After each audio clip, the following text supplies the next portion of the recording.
elas distanciadas. É uma coisa óbvia. Quanto menos espaço, mais aglomeração. Quanto mais espaço, mais dispersão.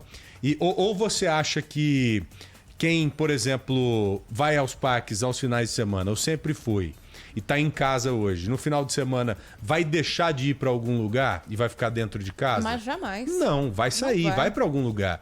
E talvez essa pessoa vá para um shopping center, que é um local fechado, um ambiente um pouco mais arriscado de você ser contaminado do que um parque aberto.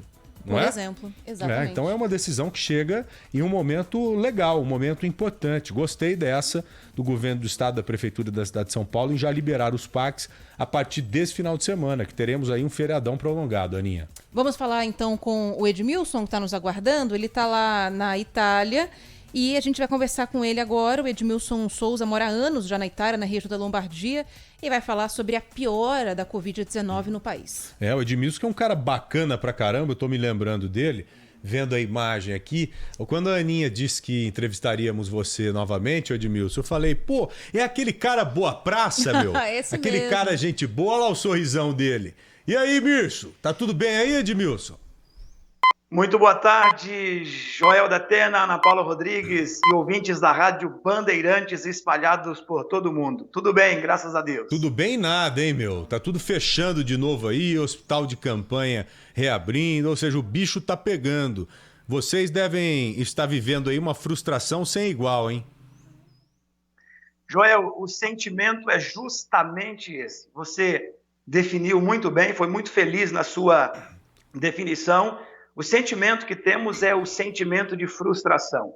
Quando nós enfrentamos aqueles 3 meses fechados a casa, a Itália parada, nós, depois de ter a liberdade de sair, pensávamos que tínhamos vencido este mal, mas infelizmente as notícias começam a aparecer, números começam a subir de casos, de mortos, e a gente está agora vivendo esse momento de frustração porque esperávamos voltar à liberdade total e não é o que acontece. A gente volta a ter diversas restrições e com horários e é triste. A situação é frustrante, mas a gente tem que acreditar, a gente tem que ter fé e esperar que logo, logo essa tempestade vai acabar sim, logo, logo uma vacina será colocada na praça, nós teremos o acesso a ela e voltaremos com fé em Deus, a viver de maneira normal e livres de todo este mal, de toda esta frustração que quer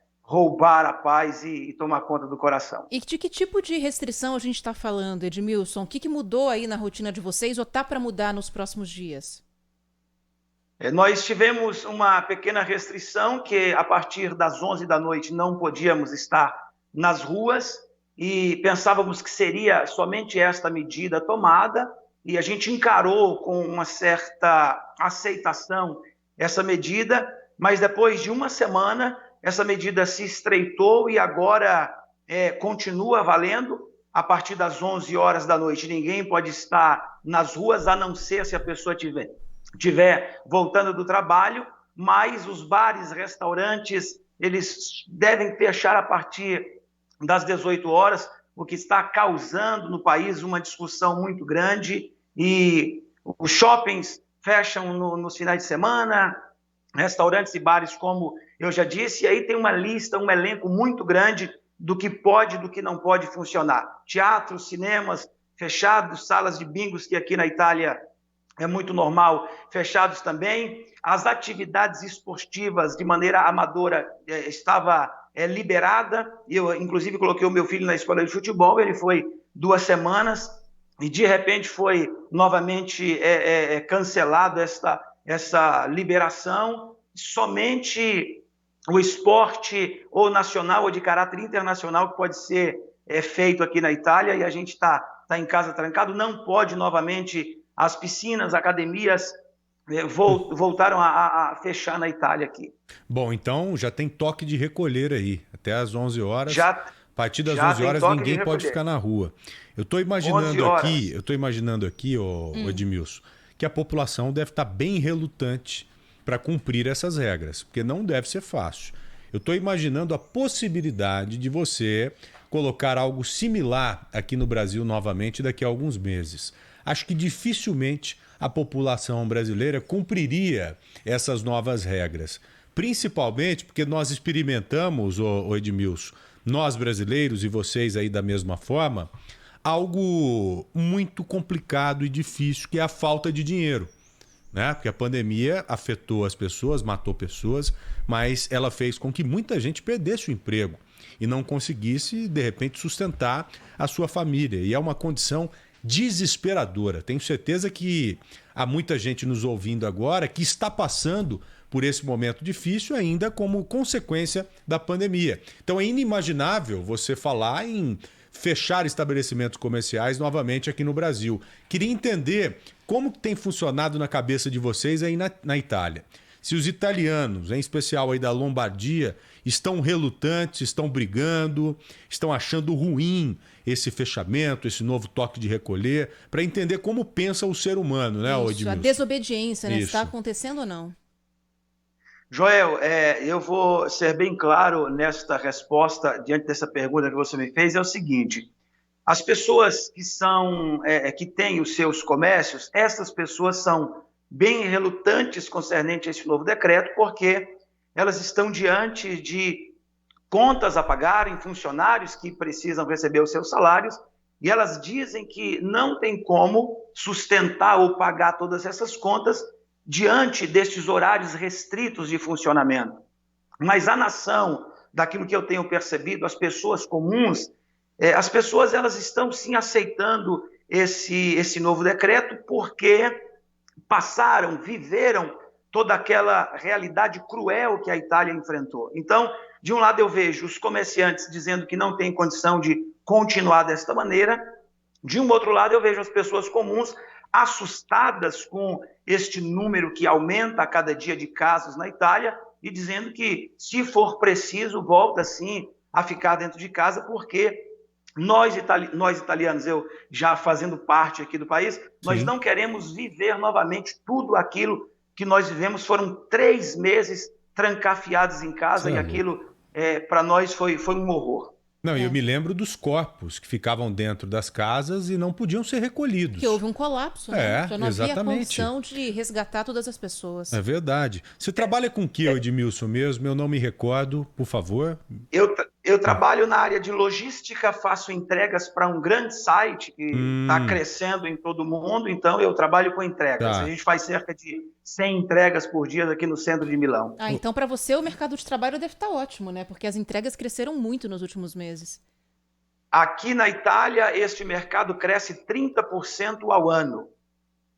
Não, e agora na pandemia foi mais o que a Ana colocou, né? Cresceu mais ainda. Isso, porque nós tínhamos, desculpa, João, nós tínhamos a autorização de estarmos nas ruas entregando. Então, as pessoas não podiam ir aos mercados, mas nós podíamos fazer as entregas, então cresceu muito. Você já contraiu? Você já contraiu o coronavírus? Eu, no início, em fevereiro, quando eu conversei pela primeira vez com a Ana Paula Rodrigues, eu fiquei uma semana em casa e não foi, eu não pude fazer o teste porque o meu médico disse não vamos fazer, é um momento de colapso nacional, espera um pouco, e me passou um medicamento, me pediu para que eu tomasse aquele medicamento, esperasse, não tendo resultado eu faria o teste. Não cheguei a fazer o teste, mas eu tive todos os sintomas de quem contraiu o coronavírus. Eu acho que nós não viveremos o que enfrentamos no início da pandemia, eu digo nós, mundo. Aí na Itália, por exemplo, você se lembra, as mortes todas que ocorriam diariamente. Hoje a medicina aprendeu muito com essa doença. Sim. E já sabe lidar, já há protocolos capazes de evitar as mortes, tanto que nós temos em vários países aí casos elevadíssimos com mortes reduzidas, isso comparando com o início da pandemia, é claro, né? O Edmilson, nós temos aqui a fala da doutora da OMS, a Mariângela Simão. Eu acho que seria legal a gente colocar no meio do papo com o Edmilson, porque tem a ver com vacina. E a gente vai se livrar desse maldito coronavírus só quando a vacina chegar. E a OMS está se posicionando mais uma vez aí, divergente a esses posicionamentos que têm ocorrido recentemente, não só no Brasil, mas no mundo, que bancam vacinação em massa no início do ano que vem, né, Ana? É isso. Vamos começar então pela fala aqui. Aqui você falou da segunda onda, a Mariângela falou sobre isso. A segunda onda é algo inevitável, aliás, que é inegável, né? A gente já está falando dos casos na Europa, mas ela acha também, assim como a OMS acredita, que vai ser mais leve do que a primeira. Está vindo com uma letalidade menor. Os pacientes graves estão sendo melhor manejados, na verdade. Sabe, ainda nem se fala se o vírus mudou ou não mudou, não é esse o ponto.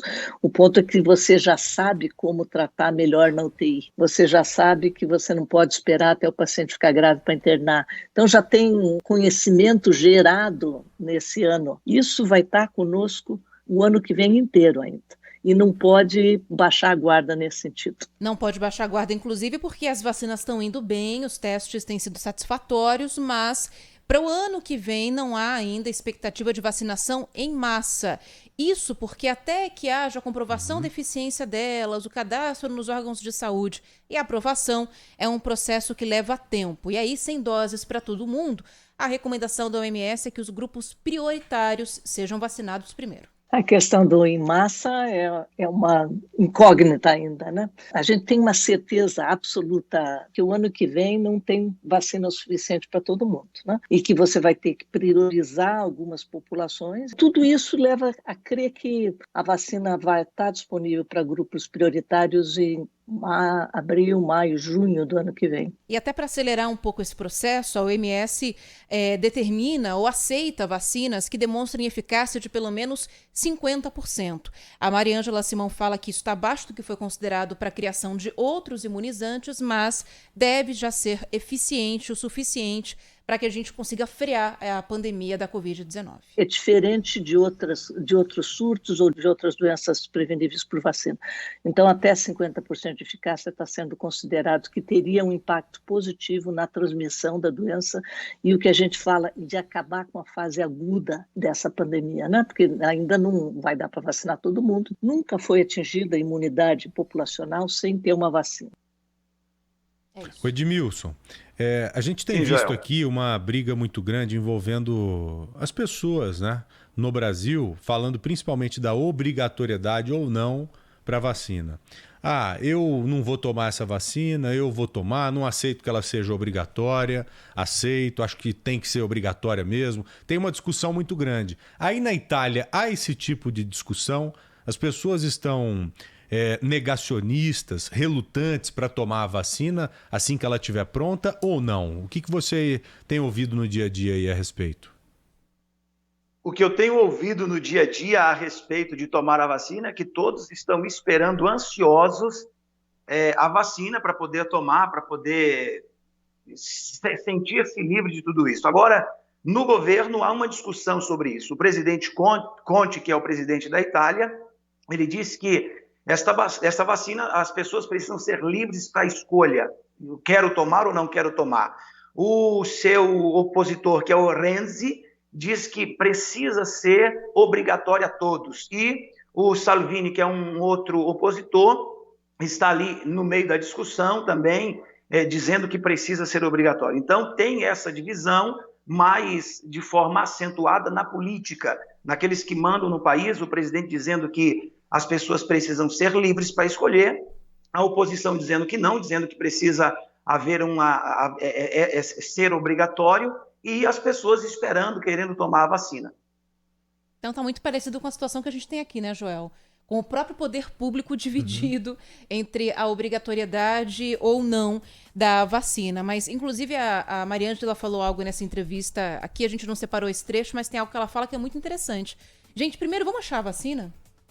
Sim. Vamos ter certeza de que tem uma vacina? Aí a gente começa a discutir tudo isso, enfim. Mas primeiro a gente tem que ter uma vacina, tem que saber da eficácia para que a gente possa se planejar em relação à aplicação dela. Aprovada pela Anvisa, no caso brasileiro. Exato.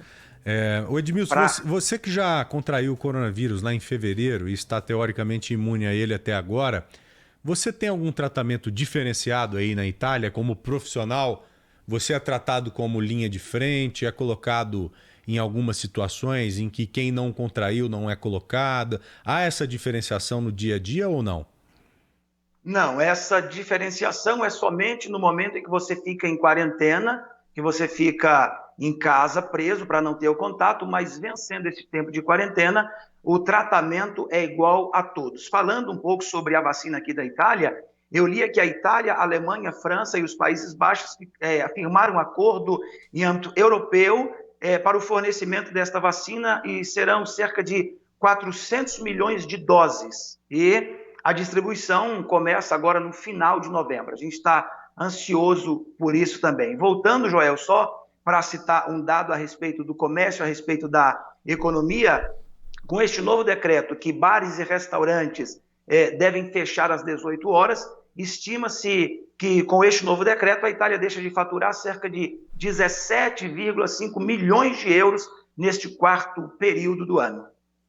Aí. Bom, para a população mais carente, há algum tipo de auxílio vigente, como o auxílio emergencial que está sendo concedido aqui no Brasil, para tentar ajudar essas pessoas que estão aí sem emprego, que estão abandonadas? Tem algum auxílio por parte do governo italiano, Edmilson?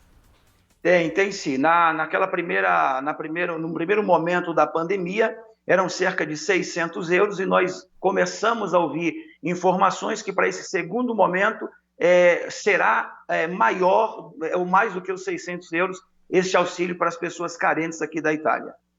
Então tá bom. Edmilson, queria agradecê-lo imensamente pela entrevista e daqui uns dias a gente volta a se falar para entendermos a evolução desta nova onda do coronavírus aí na Lombardia, que é o epicentro da Itália. Foi o epicentro da Itália, né? Um local que concentrou os casos, a gente se lembra muito bem, porque é uma região em que há muitas pessoas da melhor idade, pessoas mais vulneráveis. Aquele abraço, tá, Edmilson? Valeu. Obrigado, eu agradeço o carinho de vocês e hoje nós não falamos em Salinas, a ligação não caiu, Joel.